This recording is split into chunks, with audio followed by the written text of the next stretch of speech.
3 months ago, I posted a video about my new software engineering job for 2022, and it's 3 months later, and I've since quit that job.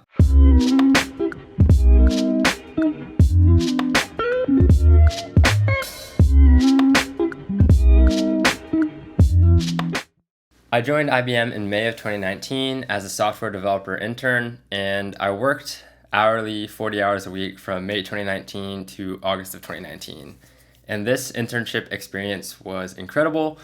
I basically joined with no real practical knowledge of software engineering. Up until this point, I had good grades, which I largely attribute to my ability to get the job, just good grades and good interview skills. And the interview itself was largely non-technical. They asked technical questions and topics about object-oriented programming and what I'm interested in and whatnot, but there was no actual algorithmic questions, which was great because I am relatively conversational, but I had no practical skills, meaning I had no knowledge of GitHub. I didn't know any front-end frameworks. I hadn't even heard of Vue.js, and I'd barely heard of React. I had no idea how to deploy to the cloud. So this internship just totally opened my eyes, and I really enjoyed it because the internship basically provided us with a goal, this is the internship project, and then it's up to you to go about implementing it yourself. And it was great because myself and the other intern, it was basically the two of us working on it, and we had tons of freedom and flexibility to go about choosing the technologies to go ahead and implement it. And it helped that my co-intern was much more advanced in that he kind of knew what the industry topics were. So it was great. And I also was making $26.50 an hour, which was by far and away more than I had ever made up until then. I'd only made $15 an hour, so I was thrilled. And something else to note is that I specifically was only looking for internships in the Research Triangle area of North Carolina. Going to school at UNC Chapel Hill, I wanted to get an internship that I could work in the area as well as take summer classes in the evening. So that worked out great for me because I needed to take summer classes in order to get my double major. So all in all, the internship experience was great. And I was really busting ass, working sometimes over 40 hours a week because A, I was really interested in it, and B, I really wanted to get a return offer, which I ended up getting.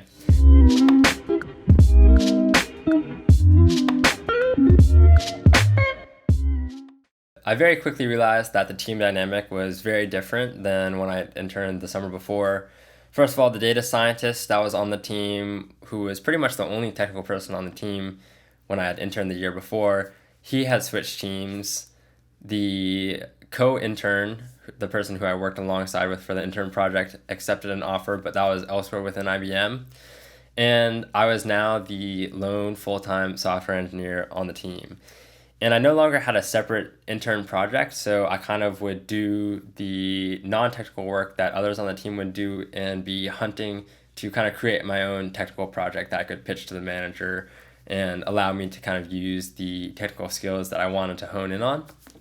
And that worked out well for a while, but it is tiring, or it was tiring, kind of constantly having to look for technical projects. And I didn't have someone that was more senior than me, that was still technical, that I could really learn and grow off of.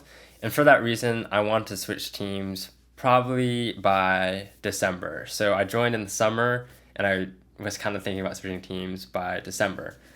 On top of that, my manager, who I had a great rapport with, retired. So when the new manager came in January, I told him, but there was another key person on the team that switched teams in January, and he had asked me to basically stay put on the current team. So keep this in mind. This is in January when I'm basically requesting to switch teams.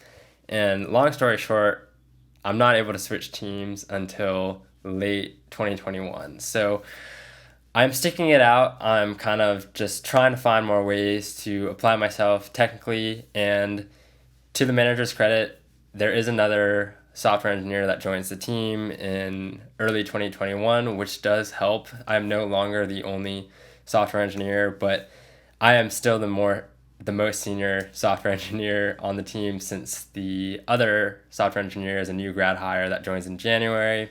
during this time, I was definitely getting a little bit frustrated, not feeling challenged enough, and I was kind of disappointed that I had to wait so long to switch teams.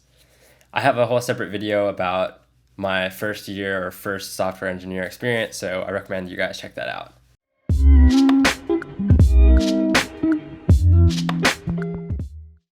That brings me to the role that I started in January 2022. So I have a separate video about that. So feel free to check that out that I posted 3 months ago. And it goes into greater detail. But it basically allowed me to see what it's like to work on a project at a much, much larger scale, see what it's like using new technologies with a microservice architecture. And I also just got to see what the team dynamic is like. So whereas in the past I had kind of worked as a hybrid, I worked as my own tech lead basically. I was the technical owner on paper, and I actually got to work with the business stakeholders in that case and hear firsthand what the business requirements are and hear firsthand what the feedback are and push back and set the dates myself. Now on this bigger team, I basically was only a heads down developer.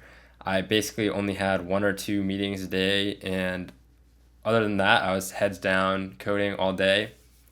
And it's just a whole new dynamic because it creates this interesting dichotomy between the business and the developer, whereas in the past, I was the one person who was the segue.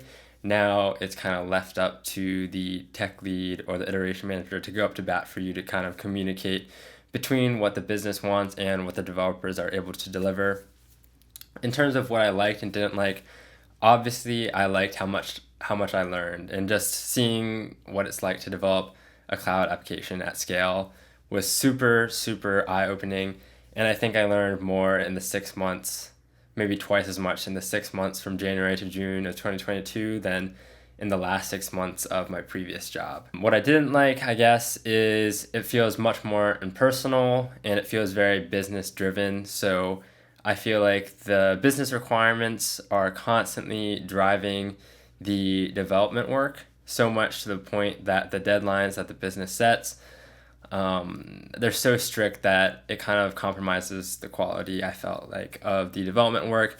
And where there are times where there's technical debt that could be addressed, instead the business wants new features and functionality to be addressed or bug fixes to be implemented so fast that the development team doesn't really have time to do the things that they want. So that's probably the downsides that I would cite for the role that I started in January 2022. Overall, holistically, I think my time at IBM has been incredible, and I would like to leave the door open to returning there in future. I know people seem to have this mentality that IBM is not that good of a company to work for, but I think that's somewhat false. But I understand it's totally dependent on the team and the people that you work with. In my case, on the first team, I loved everyone that I worked with, and the manager was higher removed, so I didn't mind working and waiting for so long to switch team because I liked my coworkers so much, even though I felt the work wasn't that exciting for the first role and it wasn't that technical. But I really enjoyed working with everyone, and the work-life balance was incredible for the first role. It really allowed me to explore other opportunities within IBM, like working on personal projects, as well as mentally giving me time and energy to work on my part-time master's program. And then same goes for the second team. I learned so much technically.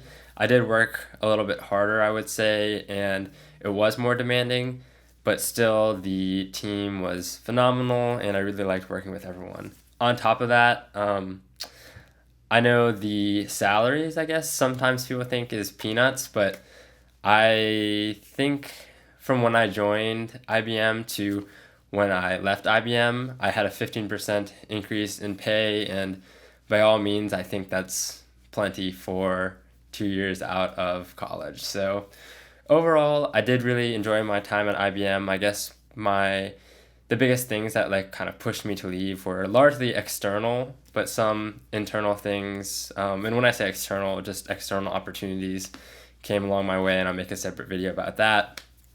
But I guess largely the things that potentially I didn't like about IBM in the first case was, I think, the wait for me to switch teams. The manager basically asked me to stay on for almost a full another year before giving me the green light to switch teams. That kind of was annoying to me, and it made me impatient a little bit.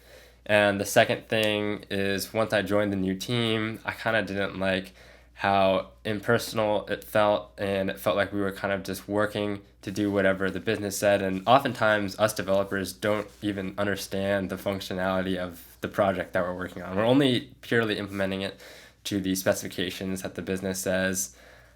So for that reason, it's just a little bit less passionate, and it's kind of a drawback, I think, with the business driving the development of the second project that I worked on.